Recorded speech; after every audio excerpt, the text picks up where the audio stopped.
조갑제TV 시청자 여러분 안녕하십니까. 2022년 2월 2일 설 연휴의 마지막 날 오전 11시입니다.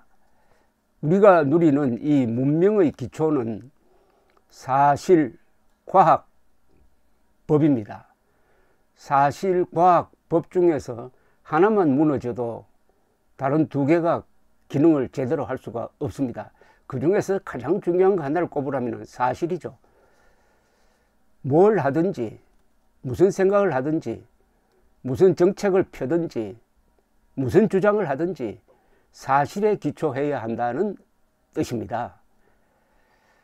동양의 이런 실용주의 정신을 대표하는 말이 하나 있죠. 실사구시입니다.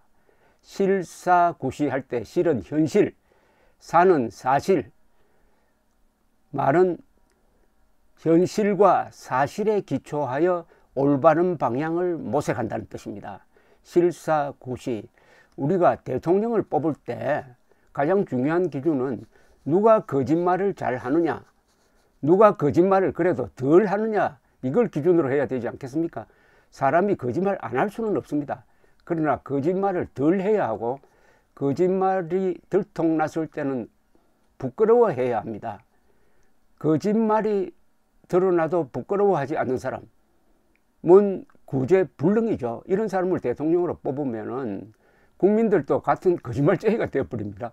그런데 데일리안이 여론조사 공정에 의뢰해서 지지도 조사를 하는 과정에서 누가 거짓말을 잘할 사람으로 보이느냐 하는 질문을 던졌더니 이재명 52.8%, 윤석열 40.3%, 반올림하면 53대 40으로 이재명 후보가 앞서고 있습니다. 53대 40. 여론조사 이 세부 내역을 보니까 전라도와 40대, 50대를 제외하고는 다 이재명이 거짓말을 윤석열보다 더 잘할 사람이라고 뽑혔답니다. 이게 이번 투표에 하나의 기준이 될 듯 합니다. 특히 부산, 울산, 경남과 강원, 제주에서는 이재명이 거짓말을 잘할 사람이라는 응답이 60%를 넘었습니다. 반면에 광주, 전남, 전북에서는 윤석열 후보가 거짓말을 잘할 사람이라고 생각하는 사람이 63%나 되었습니다. 똑같은 사안에 대해서 어느 진영에 속하느냐에 따라서 판단이 달라진다는 뜻이 되겠습니다. 40대와 50대에서도 윤석열 후보가 거짓말을 더 잘할 것이다 가 50%대입니다. 그 다음에 또 하나 재밌는 건데요. 선거 전 공약을 당선 후에 가장 잘 바꿀 사람은 누구냐 물었더니 이재명 42, 윤석열 40.6, 아주 근소한 차이로 이재명 후보가 여기서 앞서가고 있습니다. 그런데 자기 대선 후보 지지도를 묻는 조사에서는 윤석열 43.5, 이재명 38.1%였습니다. 그 차이는 5.4%포인트로 오차 범위 내에서 윤석열이 이기고 있습니다. 그러니까 윤석열을 지지하는 이유 중에 하나가 그래도 거짓말을 덜할 사람으로 본다는 것과 연관되어 있다는 거죠. 43.5 윤석열, 38.1 이재명. 사실은 이게 윤석열 후보로서는 좀 억울하겠습니다.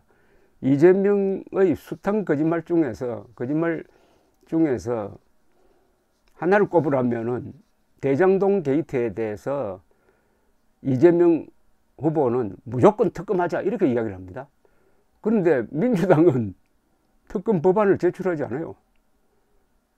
그러니까 이건 국민들을 완전히 농락하는 겁니다.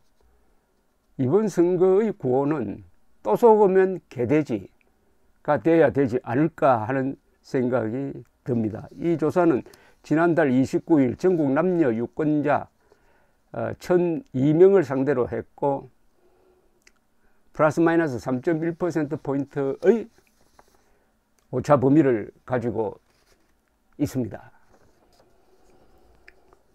이 대통령 선거는 국민이 대통령이라는 5년 단임의 관리자를 채용하는 시험하고 비슷합니다. 국민 입장에서는 하나의 면접관인 셈입니다. 면접관. 그럼 면접관은 채점 기준이 있어야 될 것 아닙니까? 제가 개발한 7개 기준이 있습니다. 이걸 소개를 해드리겠습니다. 여러분들이 면접관이라고 생각하십시오. 제일 중요한 게 인성입니다. 악당인가 아닌가. 두 번째는 심리입니다. 그 사람의 정신상태. 정상인가 아닌가. 세 번째는 정직성입니다. 국민을 속일 사람인가 아닌가. 네 번째는 준법성입니다. 헌법을 지킬 사람이냐 아니냐죠. 다섯 번째가 이념 성향입니다. 공산주의자냐 자유민주주의자냐 아니면 이것도 저것도 아닌 기회주의자냐. 여섯 번째는 국가 운영 능력입니다.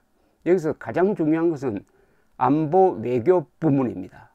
안보 외교 부문에서의 실수는 나라의 흥망과 직결되니까 실수를 해서는 안 될 뿐입니다.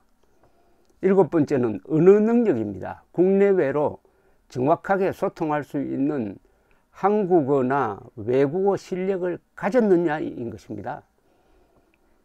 그런데 이 7개 문항, 인성, 심리, 정직성, 준법성, 이념 성향, 국가 운영 능력, 언어 능력, 요거는 7개니까 요걸 2개로 줄이면 뭐가 될까요?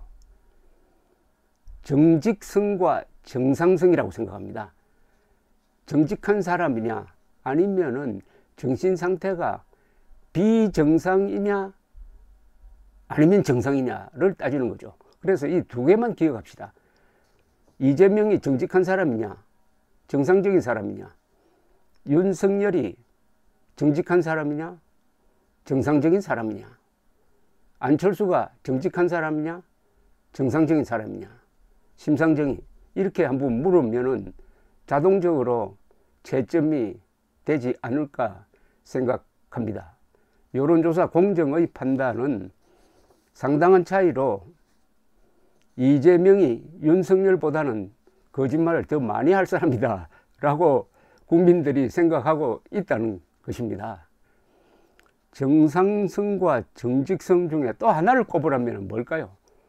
역시 정직이 될 것입니다. 정직한 사람은 정상적이거든요. 그러니까 이번 선거의 제1기준은 정직한 후보냐 아니냐입니다. 정직성. 그런데 정직한 사람을 알아볼 수 있는 사람은 또한 정직해야 합니다. 거짓말쟁이가 정직한 사람을 알아볼 수가 없습니다. 결론적으로 우리 국민들이 얼마나 정직한 사람들이냐 하는 것을 3월 9일 알 수 있다는 이야기가 되겠습니다. 감사합니다.